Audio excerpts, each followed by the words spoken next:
evening, ladies and gentlemen, and welcome to the Mahoning Drive-In Theater, the largest single-screen drive-in in the United States. We're certainly glad you could be with us this evening, and don't forget the concession stand is open with all kinds of great things to eat and drink.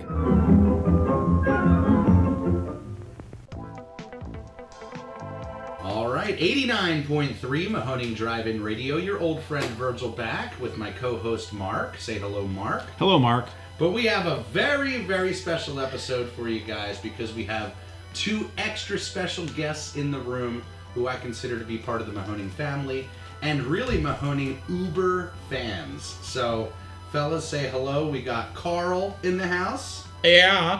And we got Darryl in the house. Hello. Yeah.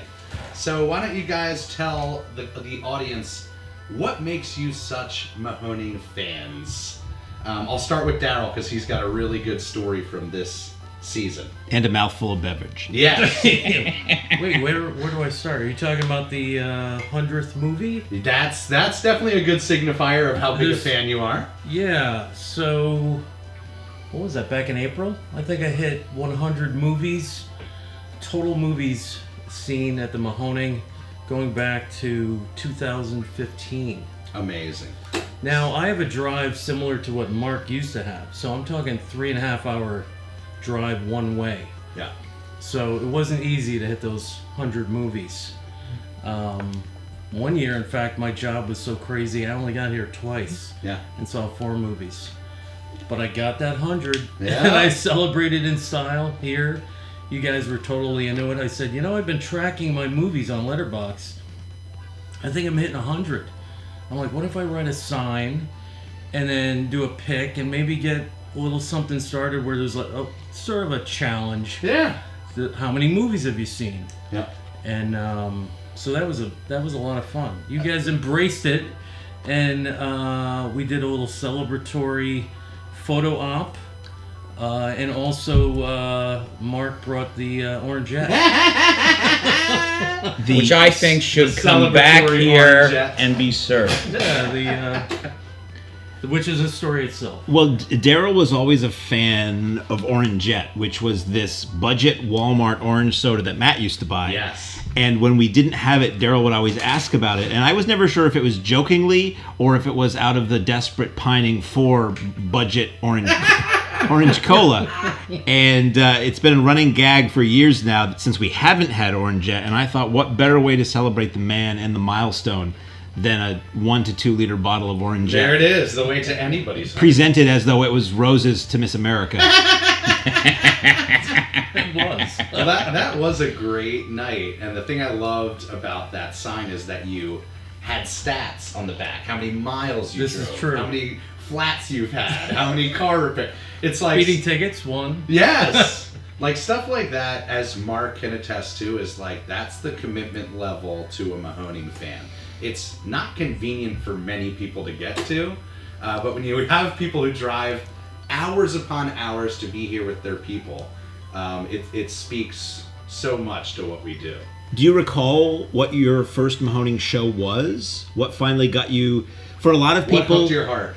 People knew about us, or this place, before it was an us for me. And there would be one show that you're like, okay, I can't miss this one. Like, a lot of people will follow the listings, and then there's one show that's like, okay, you got me. it's time. Time for me to make that 5-hour trip. Yeah, well, we're going back to 2015. Mm-hmm. The backstory on that is how I met Harry.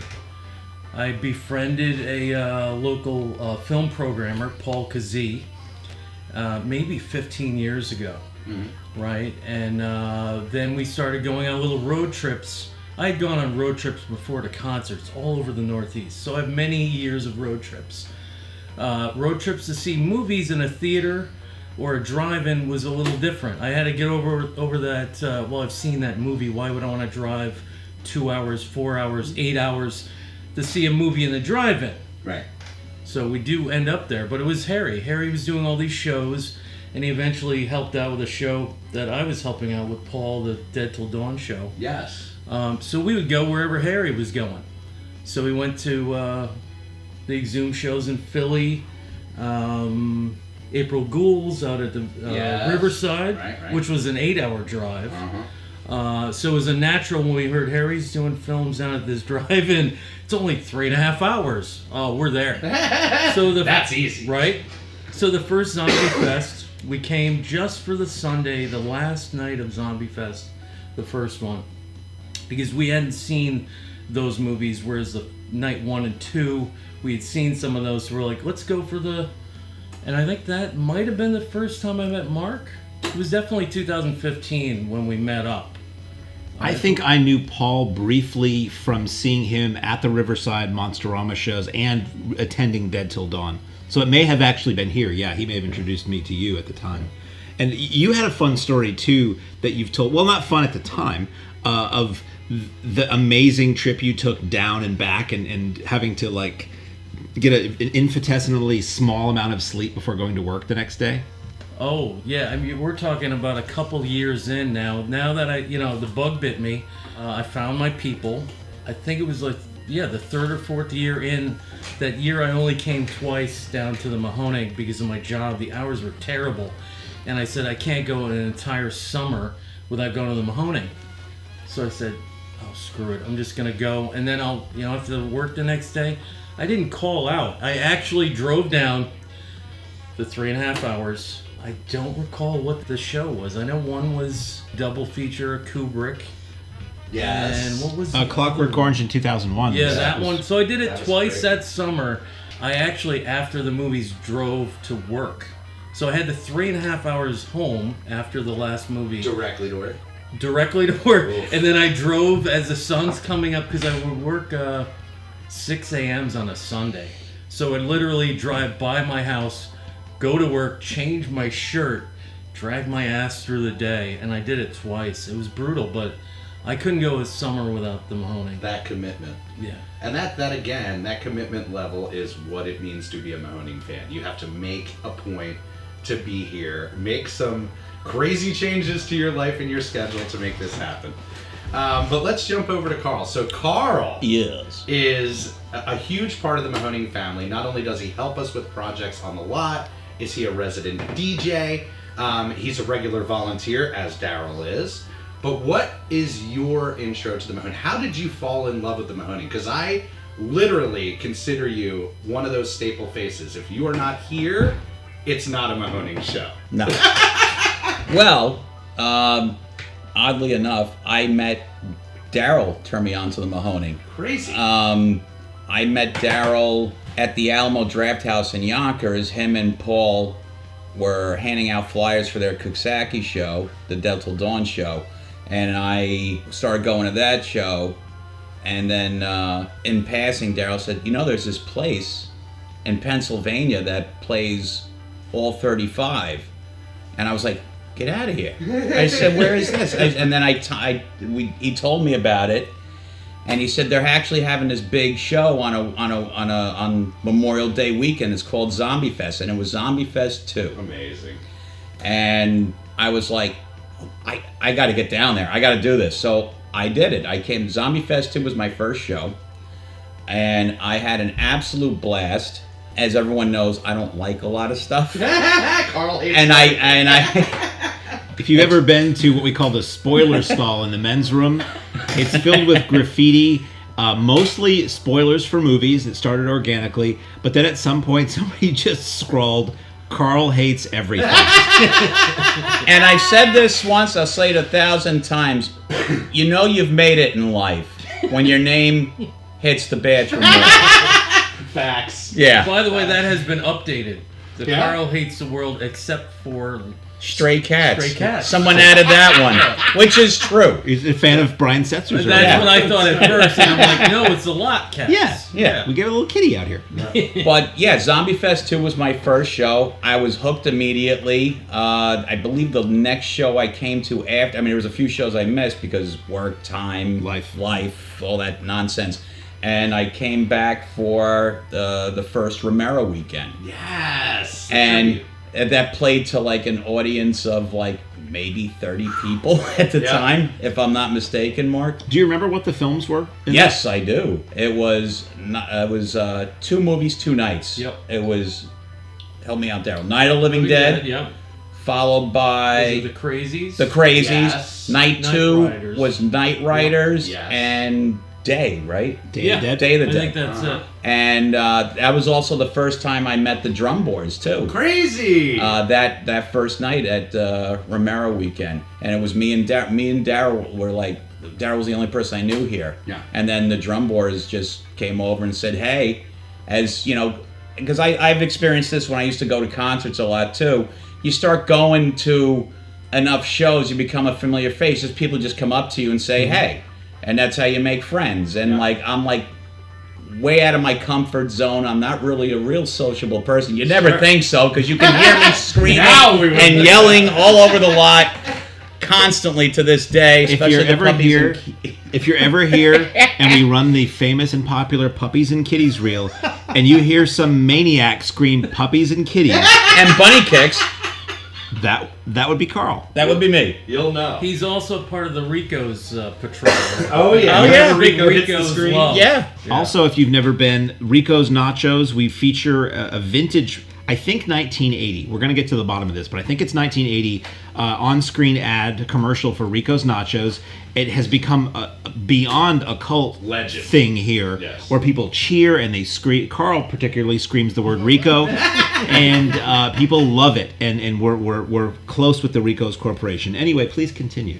Yeah, so Romero was my second show, and then my third show that year, and it's always, that show is near and dear to my heart for a few reasons. It was Star Trek weekend. Ooh. And that was Talking about a light crowd. yeah, that was a very light crowd. How And light was it? Pretty light. It was Pretty light. so light, Yeah.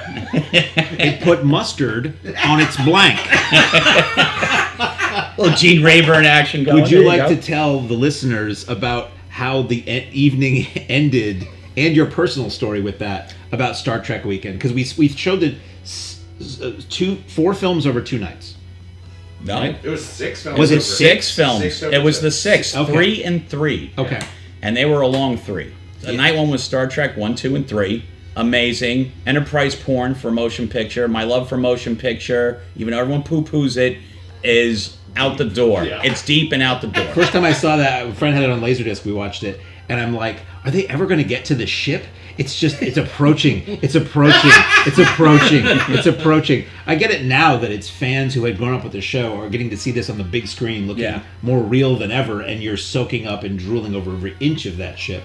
But as an indifferent viewer in the late '90s, I was like, Get to the ship do they already. get it? This is the extended version. It's all just more shots of the ship.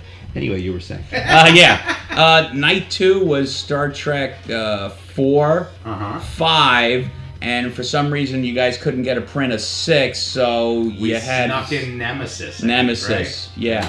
And however, towards the middle of 5, a nice big frothy fog rolled in. Oh yeah. And it got worse and worse and worse. And then by the end of Star Trek 5, you couldn't see anything. Yeah. It was just a Dancing big blur. in the cloud. Yeah. And so I was like, I was really bummed. I was with my then ex at the time, Adrian, because she was a big Star Trek fan. And so we're like, oh man, this is going to be a real bummer. Should we just go home? And I said, no, this is 3, because I drive 3 hours. Every which way I drive 3 hours, door to door. Yeah.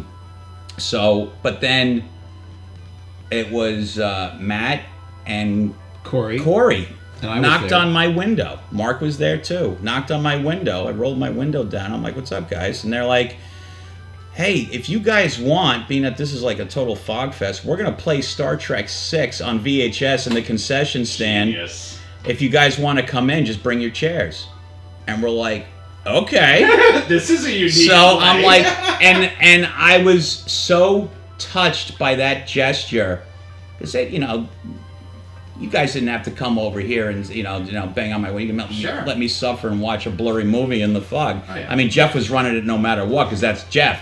He's gonna run it. Sure. But So I was like, let's complete it, man. Let's go see 6 inside. So it was us and maybe about 8 to 10 other people in the concession stand. And folding chairs. And it was an old pop-up screen like you'd look at your home slides on. And a single video projector, which is what led to the digital booth later Correct. on. A standalone low-end projector. But I mean, the image size was smaller than the average TV now. Yeah. Oh, for sure. And what wound up happening, because it was such a light crowd, is you essentially had everybody who showed up in the concession stand. The film was playing to one woman in her car who was asleep. Everybody else came in the concession stand and was watching a pan and scan, was it? It must have been. Probably pan and scan VHS tape of the movie they all wanted to see. Anyway, continue. Yeah, but that was amazing. And like I said, what touched me was that you guys came out, invited me in, and I was like, this is my place. Yeah. I'm home. Yeah. And that was the real cement that like said, this is it. So I've ever since then, I try to make every event I possibly can. And because I'm hooked, and I love this place to death. And mostly for the 35, but also everyone here. It's about the people, and your explanation of meeting the drum boars, that happens every single night, where I assume, oh, this person called this person, they're friends, they know each other, this is their meetup spot. It's just the place they're coming, and now gather here all together. So it's this really great meeting ground for like-minded fans, purists. I think you're the perfect person to talk about 35 millimeter purism. Oh, Because absolutely. even though occasionally the Mahoning is backed into a corner and has to play something digital, we know we won't be seeing Carl that weekend. And the more notice, the better. Yes. If and when that happens. But things do arise. And as I've witnessed firsthand here, where, last minute, where's the print? Right. Never came. We're watching this in the concession stand on tape. Yeah. Those days are mostly Right. So it's where are we going with this? 35. I have become a real 35 snob, not ashamed to admit it, no bones about it.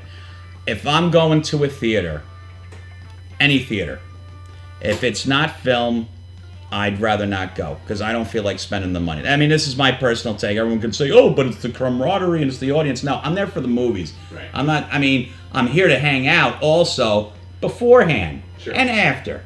But what's most important to me is the image on that screen. And for me to come out and drive 3 hours, it has to be 35, and this is the place to do it. Because I notice when other places, they're doing solely digital, or they're doing some place that do film, they're doing less and less and less. I'm like, it's not worth it to me. Yeah. So I will come here. This is for me, it's the only game in town right now, other than my own backyard, because I have a little print collection too. Right. So, and I show my 16 stuff in the backyard. I just had a party last weekend, and everyone had a great time. Other than that, I come here. Yeah. And that's pretty much And it. that's a great way to put it, is when we had Andy on, he talked about party in the back, business up front. You guys With are a mullet literally, yes, you guys are literally the front row crew. You would run the front row crew if we had, this hierarchy.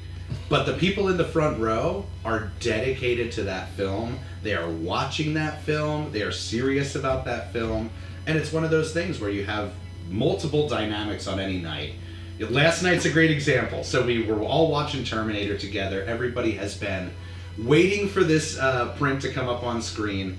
And you have just a rowdy, loud, obnoxious crew going on. And they may love the movie too, but their way of enjoying it is so much different than the way that you guys enjoy it. Because I hear it. You guys are up there still having fun, still having the conversation at the right moments, but you're in it. It's not this thing where it's like, oh, we're partying here and the movie's just on in the background. No. That's what's most important to me. And fine example of last night, and it's great having that big screen, but man, that thing is like... It catches sound. It catches sound and throws it at you like nobody's business. Yeah. I mean, I hear, on a nice night, I can hear people all the way in the back, like they're sitting right next to me some nights. Yeah. I mean, it's just the way it is.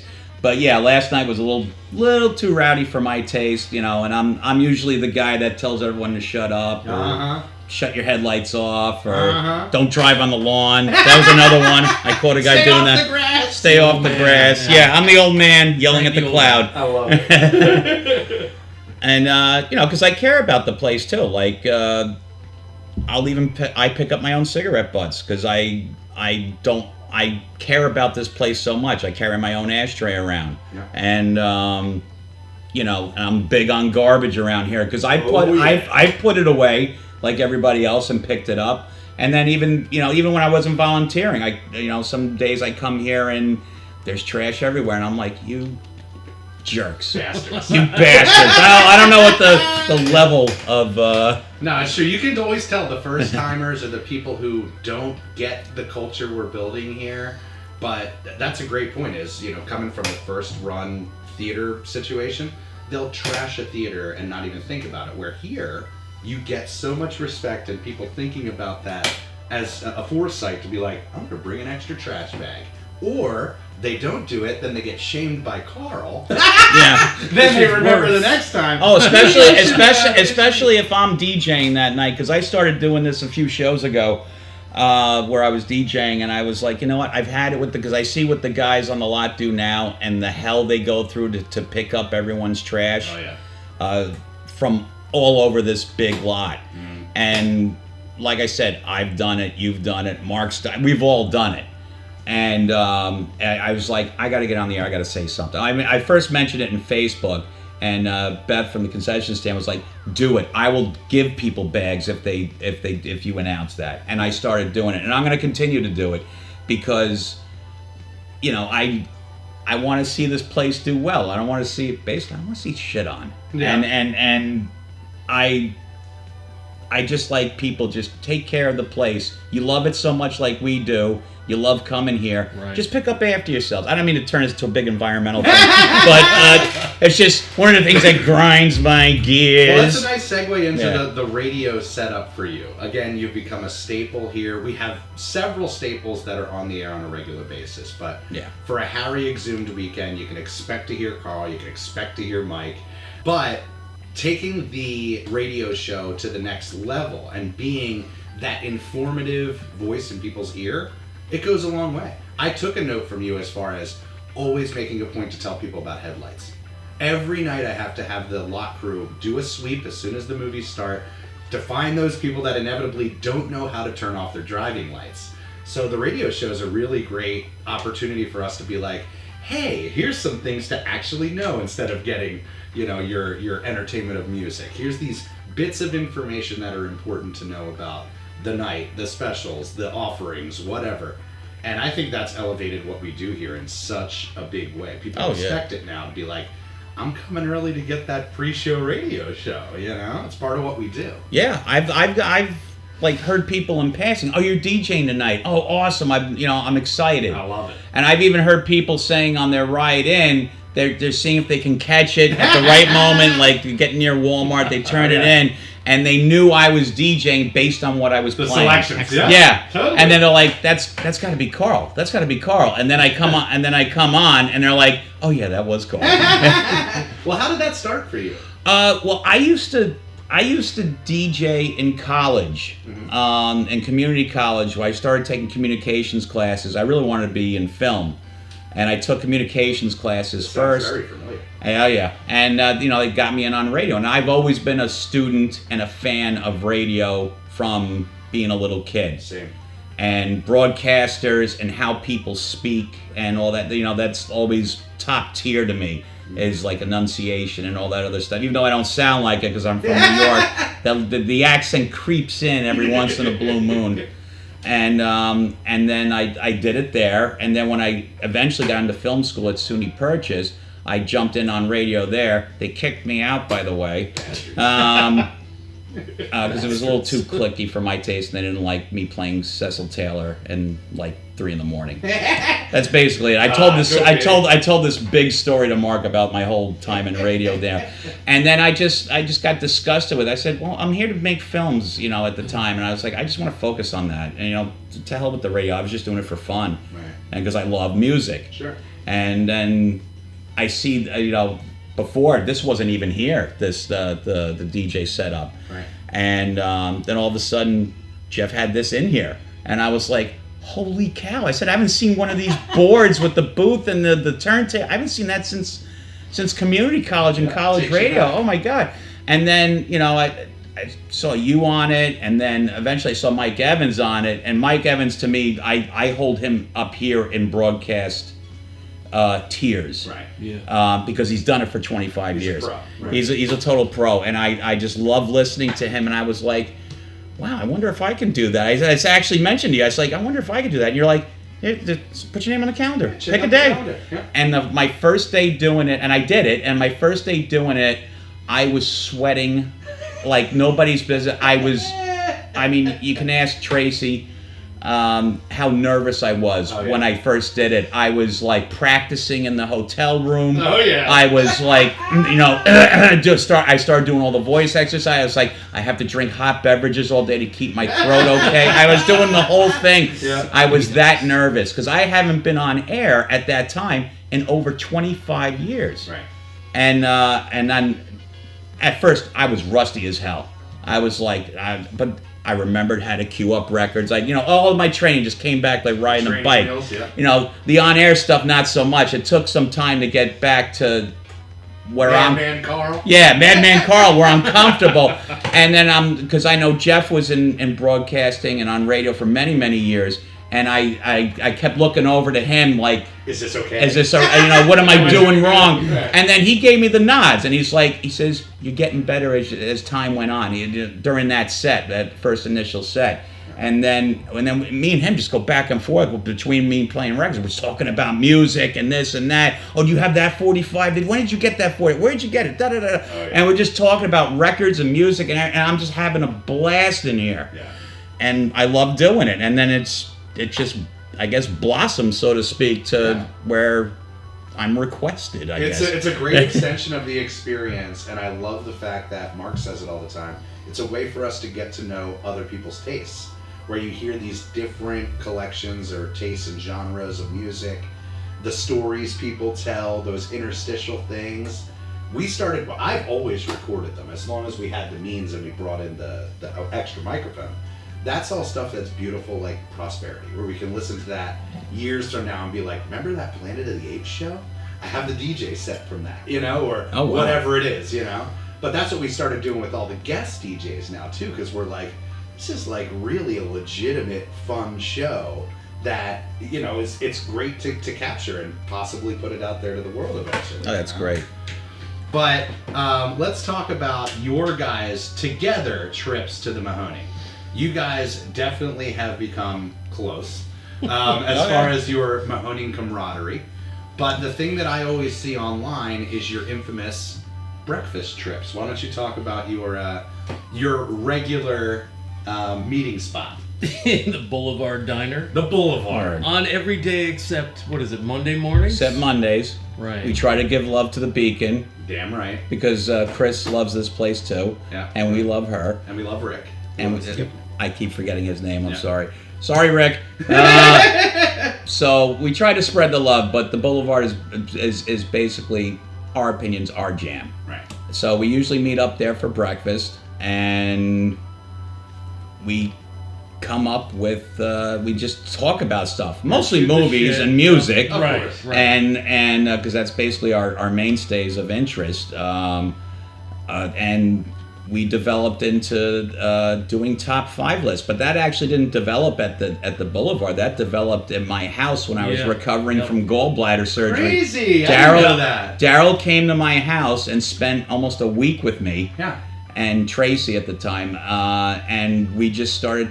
Darryl was just perusing my DVD and Blu-ray collection, which is huge, and I would shoot out, hey, what's your top 5 Scorsese? What's your top 5 Herschel Gordon Lewis? And we would do that all the time. yeah, and it just started. We just started doing it. Okay, top 5 Altman, top 5 that we just hit each other with it. Top 5 whatever. Yeah. And then that's become that like kind of morphed into our breakfast chats during breakfast.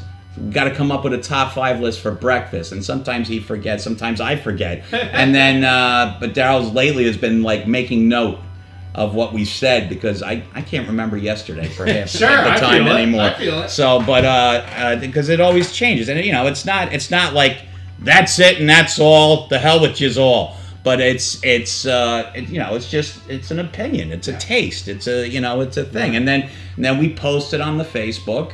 Everybody goes nuts. And everyone goes nuts. Yeah. Well, you didn't include this, or you didn't include that. And then it's like, yo, guys, come up with your own list then. Right. Write it below. Comment below. Right. That whole point is to start a conversation about stuff we love. And you'll notice it's never top 5 best movies. It's always favorites. Yeah. Because it's more about what That opinion. and that reveals some of your personality too. You were talking about that. God, yeah. Where we exchange what's your top 5 and you get into the why. I saw that movie as a kid.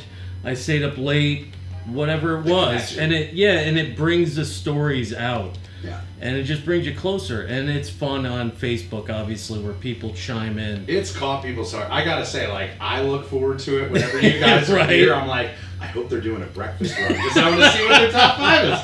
But it's great because you started putting the graphic on the Mahoning screen. I did. I'm trying to come up with other ideas, with It's the graphic. This really fun idea and extension, again, of what we do. I always say, I love after a long, crazy weekend going through social media and seeing these pockets of fun that people had. They're insane moments that are being shared on their personal pages. But for you guys, it takes it beyond what's happening on the lot to be like, the camaraderie that we are about and we stand for carries over to these guys and their conversation throughout the day and their relationship. I just love it. And when Mark and I were talking about it, we said, you guys should really do a podcast. Work this top 5 thing. We always used to joke that the best podcast would be Carl Hates Everything. Not just it writes itself, the sitcom coming to NBC soon. But And for the record, I don't hate everything. I'm very particular. Yes, that's what I say too. I'm very particular, but I don't just say I hate it to hate it. Sure. I give reasons. I'm not like one of these guys that says, "Oh, I hate it. It sucks. It's rubbish. It's this. It's that." If you ask me, I'll give you straight up reasons. I'll give you straight up reasons as to why I don't like it, what problems I had with it, Right. and not just I hate it. I don't like it. Right. Not in my backyard. That type of stuff. Well, that's the stuff I love about, again, these top 5 lists is it may be things where it's like, hey, the top all 5 worst experiences at a movie theater or whatever. It's very focused in on you guys, your opinions, your personalities, and it's a great kind of crossover. So Mark put it out there as far as having you guys on the show because I think this is a perfect opportunity for us to do a top 5, right? Oh, yeah. Hells yeah. I think it's... By the way, I have no problem telling Carl when he's wrong. I might be the only Or I you, sir. Yeah. It's good friends. Yeah, we're good friends, so I can say, you're just wrong, Carl. I have not a problem with that. I still like the Medea movies. That's all I gotta say. Wow, they're talking about a bombshell, folks. You got it here first. Yeah, You got it here first. You can't predict what Carl loves or hates. Well, do you guys have any interesting things that are on the docket or on your... Do you guys come up with some of these top 5s or on the spot all the time? For me, it's sometimes on the spot. Like I was actually a funny one that I came up with is because we were trying. Me and Val were trying to come up with something for Darryl for a dessert. Oh yeah. For his birthday. His birthday weekend was a Mahoning weekend. Surprise. And Val asked me, he says, what kind of desserts is he like? I said, you know what? I have no idea. I said, but I'm going to find out. So early that morning, it was we were just hanging out on the lot. It was early in the morning, just hanging out. And it was me, my friend Angie from Long Island, and Darryl. And I was like, he walked away to do something, and I said, I got it. I got how I'm going to get him. I said, I'm going to come up with a top 5 dessert. Perfect. So I hit him with it, and he almost got angry with me. He was like, what? Who hits someone with that at like early in the morning? Early 8 o'clock. It had to be like 8 o'clock in the What does that morning. have to do with movies? Yeah, what does this have I'm to do with anything? And I said, I need to know the top 5 desserts. I said, come on, don't even think about it. Just go. And then he he got them out. Do you remember what they were? There were some oddball. Oh, I'm sure. I don't even remember what mine were. Cheesecake was on there. Cheesecake, strawberry cheesecake. Set number 2 was the pie with the melted Swiss. Oh, apple pie with Swiss cheese and I think vanilla ice cream or something. Something I saw on a menu in Burlington, Vermont, but they never had it. They were always like, "I'm sorry, we're out." I'm like, "Oh, someday I will have that." It made your top 5 and you never had it. You're right, right? Cookie Puss was on there. You got to give props to Carvel and the Beastie Boys. Cookie Puss. Yeah. You're right.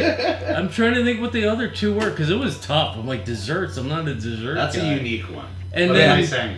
And then obviously I found out later what that was all about. And I'm like, you dick. Found the way. Right? So you guys surprised me with strawberry cheesecake from someplace in Pennsylvania, like an hour Pocono away. Cheesecake Company. Or Pocono Cheesecake Factory or something like that. Yeah. Right, Val drove They're like pretty an well- hour away to get this cheesecake. And man, that was something else to go out of your way. And then they topped it. The next morning, we're doing a top 5 at the diner. At the Beacon. And then At the Beacon, At yeah. the Beacon. And Mark and Val send over that slice of apple pie with the Wow. Swiss cheese. Well played. Well played. And Chris and the whole staff came over and sang Oh, "Happy that was Birthday" so with Darryl. embarrassing. Happy birthday to Darryl Yeah, that with was, his slice of pie with one singular candle sticking out the top, and he didn't even think it was for him. Yeah, I'm like, tell me these people are walking that way. Oh, so embarrassing. That's but fun. I amazing. appreciate it, but it was embarrassing. Yeah. But it was I fun. don't like that attention, but I appreciate where it came from. Did you come prepared with any top 5 lists for today? Well, we did. Oh yeah. The most challenging one being, this one's tough. It could be top 5 favorite Mahoning events. Wow. That's a good one. I mean, I love them all, but That's a really right. good one. I think we tried to do specific. I'm not sure if my list is that specific. So you could pick something That's like Camp really Blood, good. Yeah. and then say the 2018 version or whatever. Yeah. But that's our first one. We obviously had to do a tribute to the Mahoning. So top 5 favorite Mahoning events. I love that. I knew you would. All right. Top 5 Mahoning specific events. My first one, of course, I got to stay true to my first visit, Zombie Fest 2. Yes. Because that played a lot of 35 millimeter buckets for me. Bucket list items, The Children, Psychomania, The Beyond. Also, one of my near and dear friends who's gone, I think everyone knows him, Jimmy Terror. He came out of his way and sat with us for night 2, Amazing. me and Darryl. This is the last time I And saw him. I saw him one other time after that, a couple of times actually, but that meant the world to me that he came as sick as he was because he was an uber horror fan. Yeah. And he sat with us and we had a blast. That's awesome. So that's my number 1. Zombie Fest 2. That was Okay. 2006, Memorial Day weekend 2016. Wild. Okay, we referenced this earlier, and this goes back to my childhood. This is like pre-Star Wars, pre-franchise films, the Go Ape weekend. Wow. That is Go my Ape weekend. That's my biggest regret of the show. You missed it? I had to go to a family reunion. Yes, I remember. And I wore my Go Ape T-shirt to that, Oh. but I couldn't make it. And that's the number 1 show I wish I could have come to. Whenever somebody shares that marquee or talks about it, you can always expect Right Mark up to there, be like, like, oh, poster. it's killing Yeah. me.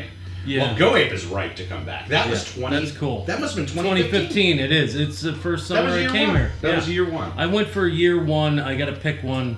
I wanted to go with my first show, but I'm like, I got to go with Go Ape That weekend. was a really fucking fun weekend. That was Really all the fun. Planet of the Apes movies split between 2 nights, plus Right. the recut, exploited, ballyhoo, shyster version of Tombs of the Blind Dead, retitled Oh, as yeah. Planet Return from Planet Planet- Apes. That was the or Planet weirdest- Ape. Yeah. Revenge of Planet Planet Apes. Ape, yeah. Which is essentially, Harry has a print, it's essentially just this prologue that's tacked Yeah. on, changing the story, saying that these are the ghosts of dead apes rising from the tomb. Yeah. And then Tombs of the Blind Dead just plays. Just goes, yeah. And they just replaced that in the title. So It's Yep. brilliant that he did that. So I'm a little bit older than you guys, but to know the love I have for Planet of the Apes, I mean, I did get to see the final Planet of the Apes film Battle in a theater, but most of those played on TV endlessly.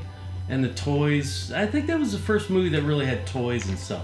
Right. So to see it here, all 5 films, 35 millimeter, I think I actually brought some of my toys out, some of the comic books. Yeah.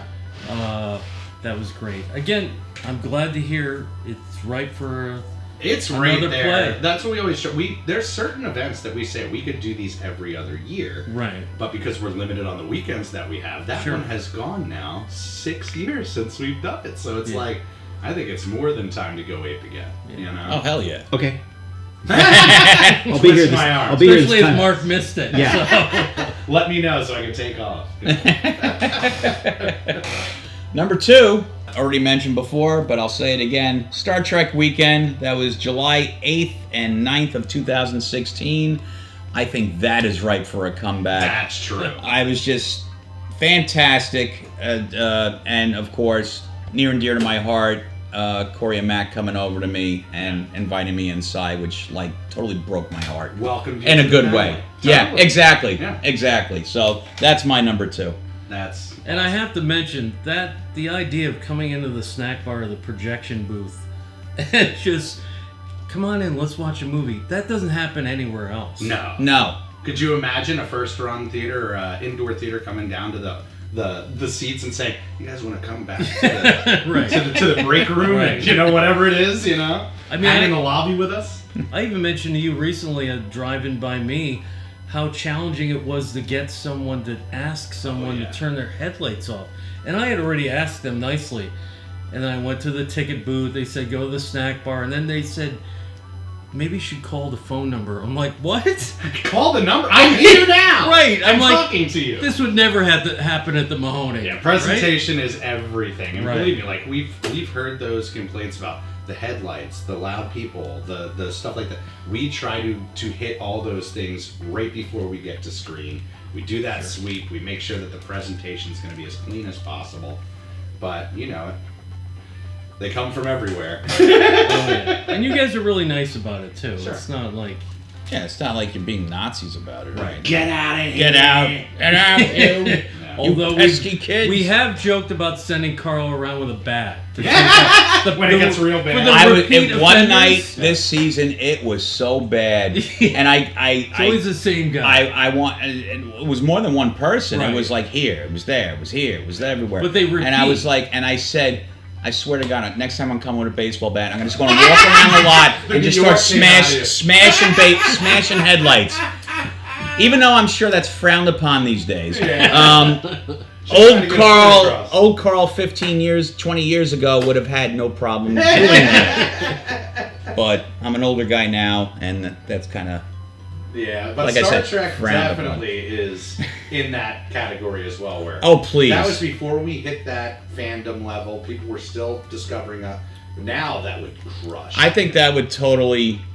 I think you'd sell out the whole lot, honestly. Yeah. That would be a big draw. I'm honestly. actually surprised you didn't pick that as number 1. No, because I'm a purist with firsts. Okay.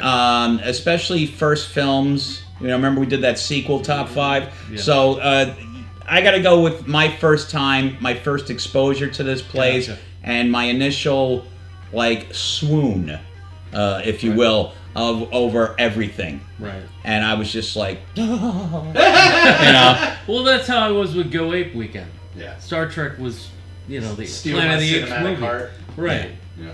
So number 2 for me, again, hits me right in the soft spot. The very first VHS Fest weekend. Ooh, that was Now, legend. yeah, I know that's not Carl's thing, but having grown up in that, went through the drive-in phase, cable TV, video stores, all that, and running a video store. We've had conversations about that.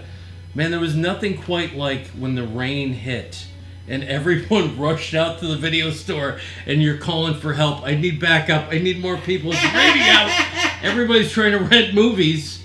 So VHS Fest. Yeah, it wasn't so much the films, but just, again, you guys, when you embrace something, it's all in. Yeah. The vendors, tapes, the films. It was just amazing. The love for for VHS. That first VHS Fest leveled us up. Every year we seem to have at least one show that really raises the bar for us in what we do. And that idea came so kind of organically with the connection to Josh and Lunch Meat, being friends with a couple of my buddies, and the idea of showing love to VHS movies. We've finally figured out how to put, quote unquote, digital up on screen, right, where we could play VCR tapes and put them up there. But that's one I remember was the first time I really questioned a booking. If you remember, we booked Faces of Death that first... The second night of the that tour. first year. Yeah, you did. And I remember we made the announcement. We used to trickle out titles after the event was released. We used to be like, okay, now here's what's going to be playing. And our Faces of Death, some people were just like, Faces of Death? What are you guys, nuts? Faces of Death? But it was what we played it like the fourth movie at like second 3 night. in the morning, Yeah, second night. Yeah. But one of those things that really just showed how hard we were going to push that envelope to say, if we're jumping into the VHS era, this is a pretty important piece of that VHS era. Oh, hell it's yeah. like the number one passed around in neighborhood movies, But that's a great one. I got a soft spot. And for before that, I was going to Stroudsburg for the VHS Fest and then coming here after. That's right. So you guys brought it here. I'm like, look at that. One trip and done. Crazy. The whole weekend. You're still doing it. Yep. So Yeah, VHS Fest. number 2. Yep, coming soon. Off to you, Carl. All right, number 3. I'm going to go with Weekend of Terror number 1. And that was September 30th and October 1st, 2016. Headliner of the night of the show? I Spit on Your Grave. Wow. Also, Bay of Blood and Death Weekend. Those were the standouts for me. Oh, Texas Chainsaw, of course. Blood Spattered Bride, I Dismember Mama. That whole right. weekend That is was just nonstop boom, boom, boom with heavy hitters yeah. on that first Weekend of Terror. So that's my number 3. Harry came out swinging Oh. with that one. And a lot of people, they always say, Weekend of Terror is my jam, or Schlock is my jam. Certain ones they know to expect a certain kind of angle. You know? Oh, yeah. So it must have been year 2 that he headlined Texas Chainsaw. Or was that year 1? That was the first Weekend of Terror. First Weekend of Terror, Yeah. Texas Yep, Chainsaw 1. that's on the T-shirt. That's Yeah. right, with the buzz coming. Yeah. I wasn't there, but I got a free T-shirt. Yes. So I remember To commemorate. that, yeah. That was a fun one. That was a really fun one. Okay, over to me. We're now on number 3, right? Number 3. Gotta go Schlockorama. There it is. Which one? First one? The first one with Frankenstein meets the space monster. That really set A the movie bar. I'd seen many times as a kid. And I think most people that love those Schlockorama shows, it really hits you in that young age Yep. of B movies. Yes. And It's then stuff this that I saw on year's- Saturday afternoon TV. Right? Mm-hmm. It's stuff that you saw and then later ended up on like Mystery Yep. Science Theater. But it is a little niche of B movies that you don't see anymore at any drive-in. Yeah. Even when they do retro occasionally, they'll never play this stuff. So to see that here, Killer Weekend, the one for this year is even better, Insanity. right? William Yes. Castle. Who doesn't love The William Castle Castle? Night, like, Right. as soon as Harry started going after these titles, and I requested a few from the studios for him, I was just like, bro, this is magic. Going after the... That's what it is. The thing with Schlock, the quadruple feature. Oh, yeah. Oh yeah, we talked yeah. about that. Oh, Harry loves those Yeah. quadruple features. Yeah. And originally he pitched it as, look, these are Schlock titles, they're real short, and sometimes that is the case. Like for Sometimes. for the Castle titles, some of those run like 64 minutes, something like that. But like, I remember there was a couple years where you're Well, like, last year. oh my Last God. year ran late. Everything was at least 90 minutes last year. And previously, The they had sun's all been coming up. 70 minutes or less. Yep. And then you So, get yeah. the intermission, 3 intermissions in there. Oh, God. You're literally fighting the sun, and it's one of those things. I always look forward to that weekend, but know that it's going to be a long one. But you the know? titles are killer. Yeah. So you desperately want to make it to the end of those nights. Oh yeah. There's not a dud in the batch, No, I want to see every single movie this weekend. I was saying to Beth, I'm like, I'll work intermissions, I'll work before the show, but you will not be seeing me during these films, just so you know. Not gonna happen. And she said, I think we're just going to have the kids run the stand. Because I want to see them all. She's a huge Vincent Price fan, so yeah. she's like, I'm not missing the Tingler. Yeah. And let's not forget Ed Wood. And Ed That's Wood. right. Yeah. And Freaks. Yeah, it's a solid. Which and- I've talked to people on the lot. They haven't seen an Ed Wood film yet. We've Really? never played an Ed Wood film here. Right. We've Wow. never played an Ed And Wood film. he's notorious for being the worst filmmaker ever. He's not. So wrong. So entertaining. Oh, yeah. That's perfect drive-in fare right there. Right. That's the type of thing where we might have to keep people from mystery sciencing out just because we're having such Yeah. a good time. Yeah. So there you go. There's my That's a number great 3. one. I love it. See, my number 4 is your number 3, Schlockerama 1. That was July 28th and 29th, 2017. Frankenstein meets the Space Monster for me. Blood Feast and Astro Zombies. Those are my standouts. That's right. And didn't somebody dress as the Astro Zombie? Or they were walking around with the big head? I believe somebody did, yeah. That was Eric, and it was the mutant from This Island Earth. That was Oh, it. okay, That was all it. right. I have a great photo of him and me, and he has that big mask on. Oh, it was so much fun. So much fun. But that was my number 4. And I gotta echo Darryl's sentiment. I love all those 50s, 60s movies. I can't get enough of them. I watch them anytime. To me, those are comfort food films for me. Yep. And it's just like Darryl also said, this year's is proving to be absolute amazing. Absolutely. So This is taking me down memory lane, guys. This is fun. This is fun. Number 4. Number 4 is not actually a favorite movie, but it was everything that was going on that night, which is happens at the Mahoning. Part of it is the experience. It's not this one just was about the movie. all the Sometimes it becomes secondary. So last year was a crazy year with COVID and stuff. Oh, God. it was. You're kidding. You don't say. So obviously this was like a beacon of like hope and like love, and like you couldn't go to concerts, you couldn't do a lot of stuff. This was but the they had- only game in town. Right. I mean, in a lot of towns, actually. Right. I Towns dare even say the 3.5 whole. hours from here. Oh, wouldn't yes. it? Yeah. So yeah, last summer, I mean, there was so many great events, but this one, not my favorite, but turned out to be my favorite for a number of reasons. So Texas Chainsaw Massacre 2 and 3, Yes. right? That was our Last show of the year. Last show of the year. Mm. So you're kind of like, oh, we made it through another year. It was a crazy night. The weather was The insane. wind. That's right. It was wind and rain. I couldn't. Were you believe- inside when we lost the power? Oh, I that's was. right. Well, that's part of the story. Yes. I was first- working a lot that Yes. night. So I was. Oh, that was the first time I unofficially volunteered. I think that was the night where Carl was out helping with the traffic outside, and I saw the issue with people, too far into the road. So I actually parked my car and got out and walked down the road and asked people to move Nice. over so traffic could come through. Yeah. And I'm like, that was cool. I did something that was Helpful. helpful to the drive-in, helpful to the people trying to drive by the chaos. Sure. And but the weather was insane. In fact, it reminded me of the Wizard of Oz. I really thought there was going to be a tornado in the distance come ripping through.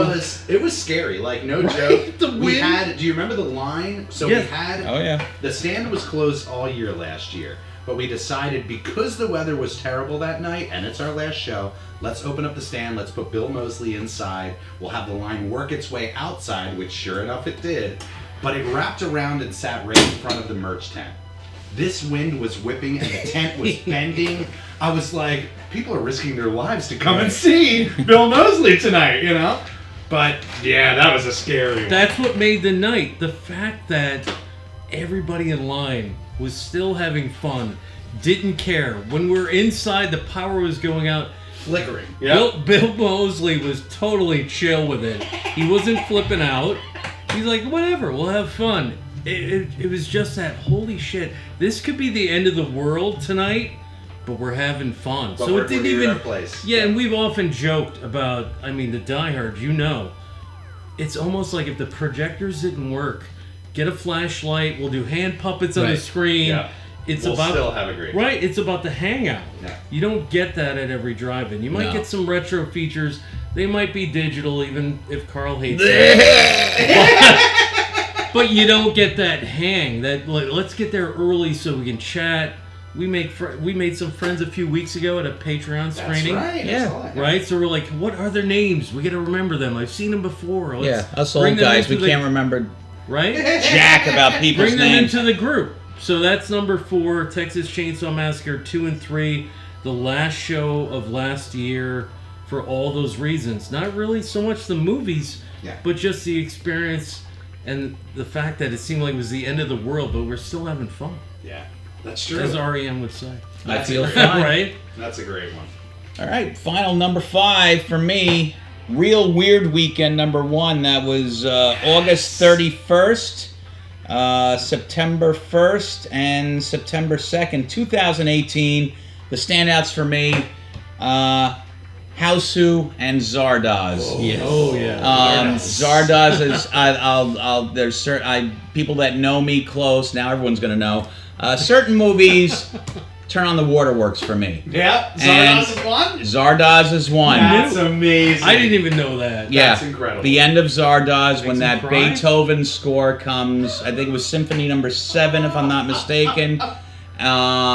And that whole progression of time when they all become mortal. Yeah. And I just start bawling. I And never knew here that. was no exception.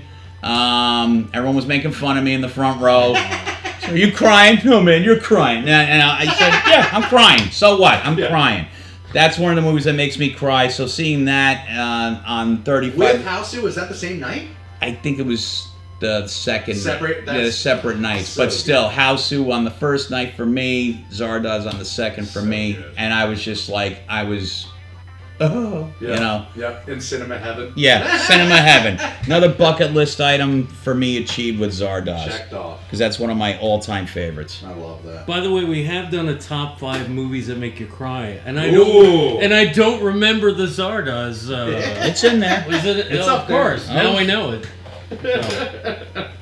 Number 5 for me is so tough because it's from this year, and it's like a tie between 3 movies. My 100th film, which That's was your right. first spaghetti western, something we all love, and Morricone, Oh, which always makes me cry. yeah. Morricone all night. All night, all day. But It's so tough. It's a tie between these. I'm going to have to break it. The Wild World of David Lynch. That was a great one. I mean, that's a love of a filmmaker I share with my son. He came out, we did the cosplay thing. Right, yes. So it's so tough to pick out. And then Zombie Fest, which had some of the worst weather I That's remember right. ever. 7 years, no rain, all came in one day. Right, but that also included a lot of volunteering that weekend, helping JT with the whole shark zombie thing. Yes. I'm telling you, when we came up with the idea to shoot the shadow play in front of that screen, it brought me back to being a 12-year-old with a Super 8 camera. Yep. I'm like, Let's work this I magic. love this. Let's do this. We had problems with the weather and the fact that you guys, this creative bunch of people, we all shot ideas out on how to handle the rain, the guests. And Virgil, man, you were so open to like anybody's idea. Now, like, I'm the boss here. Here's how we're gonna do it. Somebody would throw an idea, and you would be like, "Yeah, let's try that." Yeah. You know, we're doing tarps and all sorts of That's things. right. Let's figure this thing Yeah. out. So I think for that reason, and you guys surprised me with the birthday thing. Yes. The birthday thing, the crappy weather, the great movies, the volunteering, helping JT with that damn shark. There was a lot going. Yeah, there was. For sure. That rises to the top. So Man. that one hits me in the heart. That's amazing. That one I threw on is my number 5. Well, so now I do consider you a legitimate volunteer. Did that start this year? I always just assume, hey, if Darryl's on the lot, I just think- like Carl, I have think- somebody I can go to. Yeah, I think so. I think I just kind of. I'm not. You know, Carl talked about that being you're out of your comfort zone. Yeah. I mean, I've been coming here for years, but I'm not one to like hang out in the projection booth because I'm always like, you know, those guys are working. Right. You know, I meet people and have great conversations. I met Mark that first year, and I've been coming for years. And like, they sort of know me as that old guy that shows up. Right? I wouldn't go out of my way to announce myself. Hey, I'm here. And it just came natural. Like I said, last year, just helping out Carl. And I'm like, if I can get here early, whatever I can do. Can I take out the garbage? Can I do this? I'll help lift something, move something. JT especially. Helping him, as challenging as that can be. Oh, yeah. And you got to get him on the podcast. Because he has such attention to detail. He's a spark of creativity that's so essential to what we do. In fact, I remember the first time I met him wasn't here. It was in Blairstown, and he was getting in the full Jason outfit. Yes, that's right. And I sort of knew him as a friend of Steven Demers.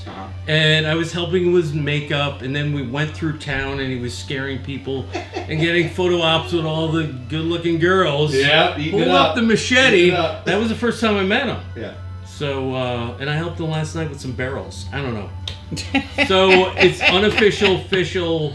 Well, Mark puts it great. It's like a punch card. You come enough times and we're going to ask you to work for us. But you don't even have to ask. You don't have to ask. I just felt like if I can get here early and help out whatever is official or unofficial, right, I'm going to help out. That's the thing I love is you guys, just like us, have become authorities here.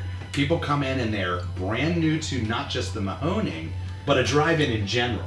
And to have guys that are kind of placed around the lot at all times to answer those basic questions, it makes all the difference. Instead of somebody blindly being like, how does this work? It's like, oh, I'll happily tell you. Welcome to the family, It does. The camaraderie and what the Mahoning means to the fans and our extended community, it's so much more than movies. It breaks down to it's our gathering place. It's our happy place. It's where we can all come together and be ourselves, No, sure.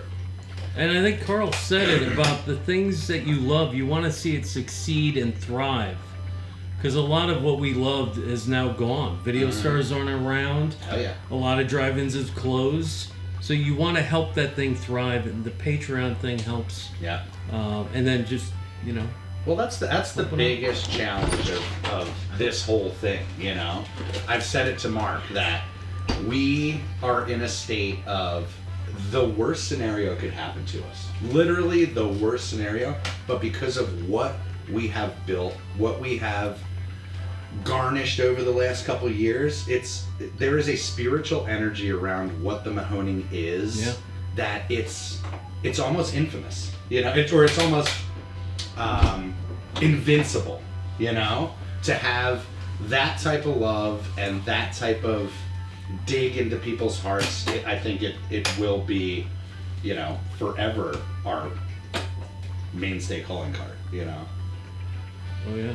But, so we're getting close to showtime. I guess we should say we are recording this literally amongst the E7s. We're sitting in the projection booth together. Surrounded by... My knee is resting against Death Race 2000. Yes, be careful. That's a rare print. It is. And one by one, the staff are arriving to punch in. So we're thinking we're going to wrap this up. But this won't be the last time that we have you guys on. This Not at was all. really, really fun. Cool. Going down... the memory rabbit hole, remembering some shows that we haven't thought about in a long time. I love that, and again, it gives people the perspective to say, I'm somebody who comes there because I love 35 millimeter. So it creates, again, the solidifying of our community and what we're about. So, well, I thank you guys for making the time. Mark, I thank you for dealing with the flies. And again, thank you guys. You guys mean the world to us. The reason we like doing this is it doesn't just shine a light on the fans and what it means to be a Mahoning fan, but it shows the extension of our family.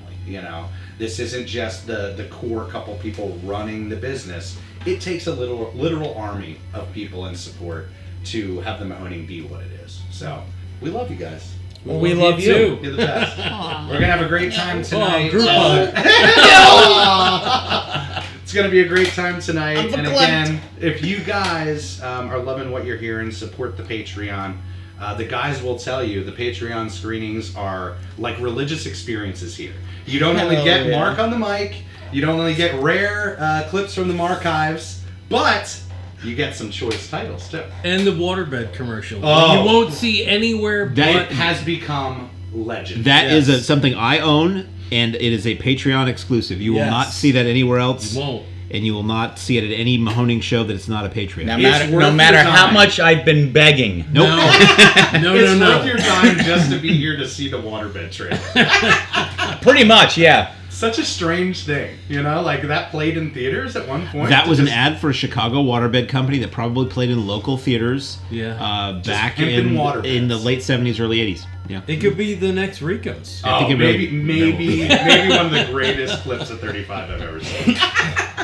All right, guys. On that note, Jeff, take it away, my friend.